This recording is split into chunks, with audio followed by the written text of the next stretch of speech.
chosen ones, empaths, and all the genuine souls out there. There's something humankind does, and it's the search for the significant other, the perfect person, the magical other. Okay, and although there's nothing wrong with this, this might be a bit out there. I don't know, depending upon where you are in your journey.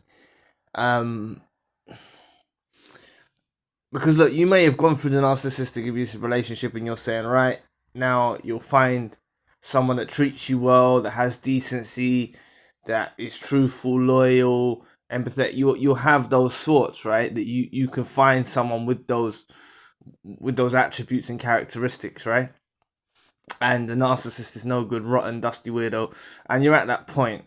And this is why I'm saying that some of you might not grasp what I'm trying to say, but I think there's nothing wrong with hoping and having faith that you'll find your divine counterpart or something like that, okay? I understand you having that mind state.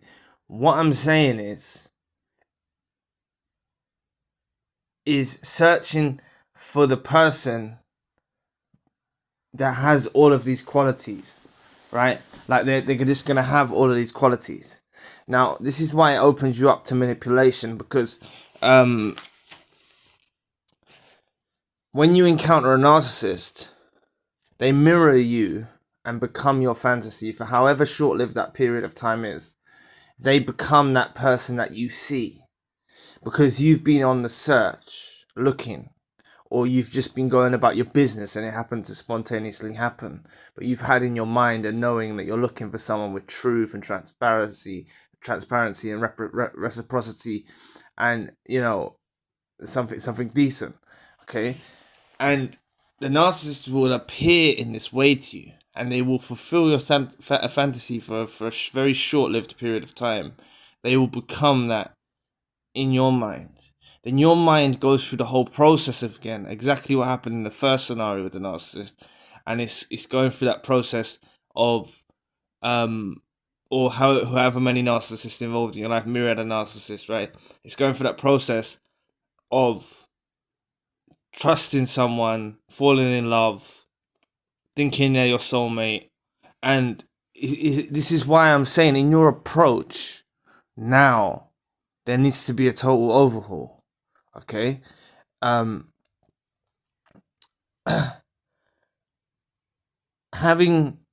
Basically, if you speak what you're into, or you give off a vibe of what resonates with you or what you like, they'll pick up on those subtle cues, and they become that, and they love bomb you with it. This is what I'm saying. So, in your approach of what you think you want, right? Look, fuck it. Okay. That sounded like I swore, but I didn't swear. Look at how when the narcissistic relationship ended, right? You thought that was a bad thing. Maybe for a brief period of time, but for at least for a split second, you thought that the ending of the narcissistic relationship wasn't good. Okay? You've at least thought that in your head. And if you can go from that, thinking that in your head, that the narcissistic relationship is, you can go from it being, you're realizing it's no good for you. Sorry, you're going from thinking it's a good thing for you to realizing it's no good for you. You're going from that with the narcissistic relationship, right? So this is the same process of what you're in now. What you think is good for you, or your ideal person. Obviously, you have morals and you have decency and you know what you desire in a person. But having this attached to you when you go looking opens you up for them to infiltrate your life and put on that persona that they are that person. This is what they often do.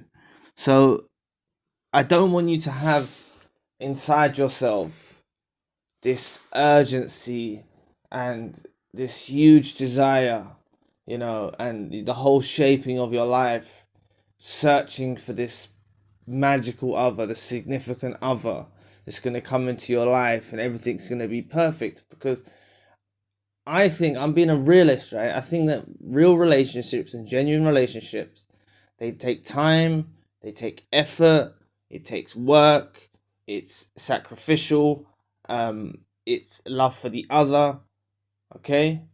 It's love for the other. There was someone that I watched online, and he said that someone said to him, write a list of everything you want in your wife. So he wrote a list of everything he wanted in his wife. And then the person said to him, now you go and do that with yourself. Now you become that. The things that you want from the other person, you also become that. So that's why I'm saying chosen ones and empaths and genuine souls are not perfect. I never say that, and you're a work in progress. And there's things that you can improve. I'm not saying that you're unlovable or you're undesirable or anything like that. I'm saying there's things that you can improve from this experience, and not just be so hyper focused on finding someone to cure your pain and your hurt and everything like that. Okay, that's what I'm basically getting at.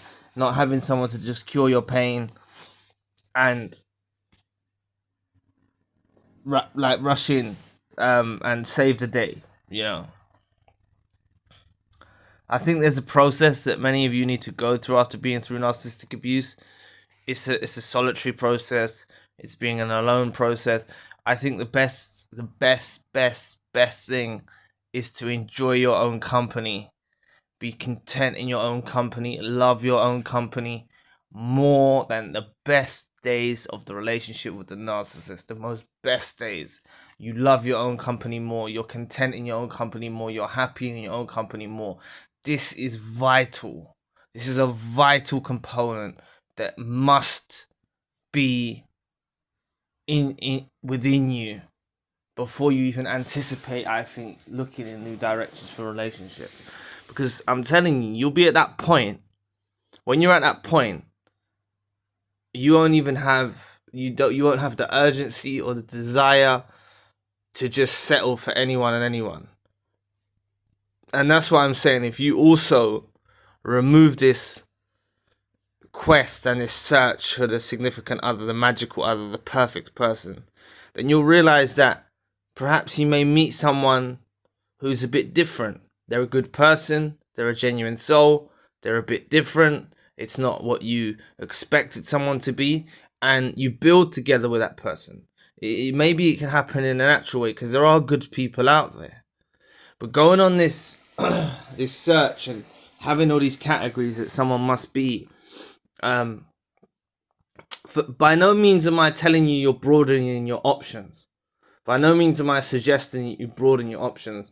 I'm not saying that. Like, I'm not telling you to broaden your options or broaden, you know, what you're interested into. I'm just saying trust the process, because if God has someone for you, or the universe has someone for you, it's going to be unexpected. Like, you was under the impression that this person, this narcissist, was for you in your life. You may have saw a vision with them. You may have saw a future with them. Like, you actually believed that. But God was the all-knowing, and the universe was the all-knowing, and was knowing that that ain't going to be the case. Right? They knew that weren't going to be the case. This person's not your one and only. They're not the be-all, end-all, right? And they wasn't that. See? So this is why I'm saying your approach it's a work in progress. No one's going to be perfect at this, right? No one's going to be perfect at this, and this is quite an out there theory. But I felt like I need to share the message with you. I felt like I need to share the message because it really.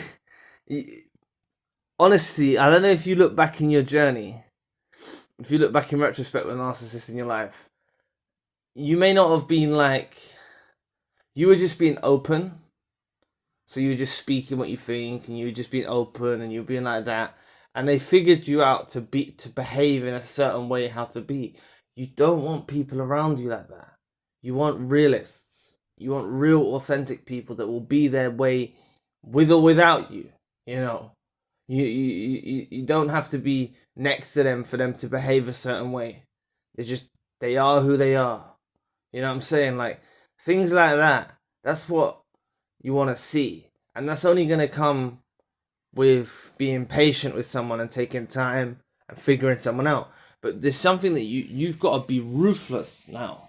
Okay? If you're going out in this dating world, if you are, or you're planning to, or you're going to in the future, right? I know many of you are not even looking right now, right? And that is a good place to be. It's a very good place to be.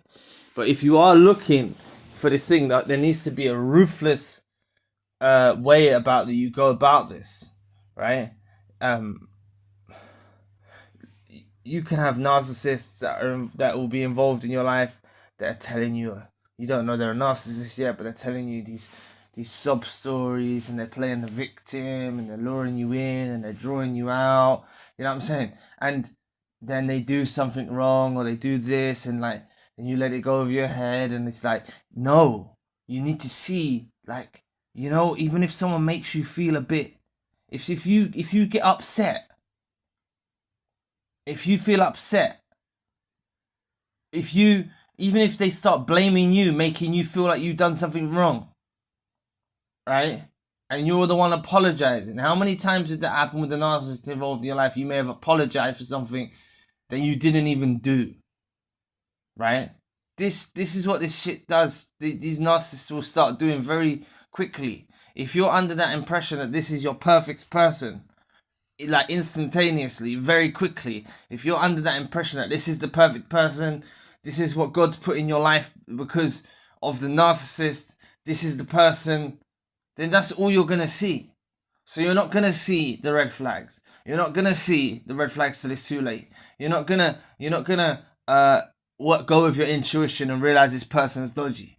Because you've got it in your mind that this is a soulmate. God's put this in your path. So this is what I was referring to about the perfect person or the magical other, right? I'm not trying to be pessimistic. I'm not trying to kill your dreams. I'm not trying to, drag you down. I just don't want you going out there and getting your heart, hurt again. Or getting manipulated again, or getting, I don't want that for you, right? I want you to learn from this experience you've gone through and sit and dwell and go for a period of time. And even those that take a significant period of time out from relationships, you need to still remember this experience that you've gone through, right? In this day and age, it's a very, turbulent area to be going in the dating world with all of these narcissists around. I don't know a better way to describe it. It's very, very chaotic, okay? And they're all playing a game. So you going around with your heart on your sleeve. The thing is, I can tell chosen ones, empaths, and genuine souls don't walk around with your heart on your sleeve. Empaths, chosen ones, and genuine souls still walk around with their heart on their sleeve. Empaths, chosen ones, genuine souls still speak their mind, still speak truth. You know what I'm saying? I'm just trying to give you a bit of awareness that maybe you should slow it down. Slow it down with people. Even yourself. Slow it down with people. Figure people out. Right? Many people are playing a game. And things can be great for a moment and they turn to chaos the moment later, right? This is what can happen with narcissistic relationships. This is what they do, okay? So it's that recognizing that love bomb, okay? And you have been conditioned to think that is love. Some of you have experienced real love. Some of you's partners have passed away, and then you've met a narcissist after. Things like that. So you've actually experienced real love. But there are many of you that have not had real authentic love because you've only been around narcissists. Okay? So this is the thing. It's about learning about that love bomb. It's about not falling for that love bomb. And if you don't have a quest or a search for a magical other, I'm not saying this so you settle for less either. I meant to say that earlier. I'm not saying this so you settle for less. I'm not telling you not to have what you deserve and have morals and decency and what you expect from another person. I'm just telling you, don't tell that person that. Let them see it with their actions. You're not going to change nobody. Don't go with anyone trying to change them. Narcissists go with people and try and change them, right? Don't go with anyone. I'm not calling you a narcissist if you do that, by the way. It's a natural thing that people do. They try to change people. Don't try and change anyone. You want the person to be being that authentic, true, genuine person with or without you. You want that person who, who's been real through their life, and you see it through their actions, So what I suggest you do, okay? I hope you understood the message today, but what I suggest you do is, if you've gone through a narcissistic relationship, take a significant period of time out. Some of you have been in long relationships, decade-long even relationships, or decades, right? Take a significant period of time out and have it to yourself, and lose the desire to find the magical other and the significant other, right? There's even things like what's it called? I slipped my mind. What's it called? I can't remember. Like, I see these things on YouTube, like kingdom spouses and all of that, right? Okay, I'm not saying that that's not true and God doesn't make you in pairs and there isn't someone out there for you. I'm not saying none of that. I'm just saying that in a world that you live in with narcissists and the experience you've had, you can't go around being optimistic with people. You can't go around having a vision of this next person you meet is the one. They are the best person ever. Like, and I'm not telling you this so you start cycling through people, I'm not telling you this either. What I'm advising you to do is not get too deep with people at all. At all. Take things so slow. Like a snail pace. Snail pace or a tortoise pace. Like really slow. Really, really slow. Do not get involved. Do not get, don't get involved with people. Take things really slow. Okay? And what I mean by that, I'm not necessarily saying that so you don't meet up, but you talk on the phone or things like that. I'm saying in your emotions, in how in how you feel about the other person, take it very slow. So even if you meet someone very quickly and you have a coffee, right, be checking how they are. And once you go from that interaction, leave it as that. You've had an interaction with someone, you've had a coffee, see where it goes. And I'm not a dating expert. I'm just trying to reassure you of the narcissists that are out there, and I don't want you going around portraying what it is you want in a person, and this narcissist mirroring you, manipulating you, and becoming the fantasy that you think you want. Okay, perhaps God's got a plan for you, or the universe has got a plan for you that's going to bring someone that shows you in another way. Okay, just remember what I said. You actually fought for, I don't know, however short period lived time it was, you really fought for one period of time. This was the person, this narcissist in your life, and how wrong was you? Okay, so that's what I'm saying. When you've made an assessment and then a judgment like that, and they've tricked you into believing they're the one, right? This is why I'm saying you can't go around or channel the energy from all of the hurt you felt into a new relationship and hoping to find someone that's perfect, right? You can have someone with what you want from someone, but don't have the magical touch to it, the fantasy touch to it. Let someone be that person. If you know what you're looking for in someone, hold that firm to you. And if this person is not ticking the boxes, politely tell them to go away. Don't engage with them further. This is what it is. It's what you got to do. But let them show you if they've got these qualities or not. Like, how can you find out if someone's truthful without being slow with them? Noticing inconsistencies or picking up on red flags. You just got to notice the love bomb. If you can notice the love bomb, this is what they're doing, right? And the victim playing, the love bomb and the victim playing, these are their routes to get into your life, okay? And when they play the victim role, you already start feeling obligated and connected to them because you feel bad for them because they've been hurt. This is their pathetic way of getting involved in relationships now. So and also, before I go, don't tell anyone about your narcissistic relationship, especially new people. I know you might tell your day ones or your close family or your friends, and you've told people like that. Don't tell any new people about the narcissistic abusive thing, because there's many fake empaths, many fake chosen ones, many narcissist chosen ones that pretend to be chosen ones, pretend to be empaths out there. This is what they're doing now. This is the approach. They play the victim, pretend to be an empath. This is what they're doing. So anyway, I'll be back on another video soon.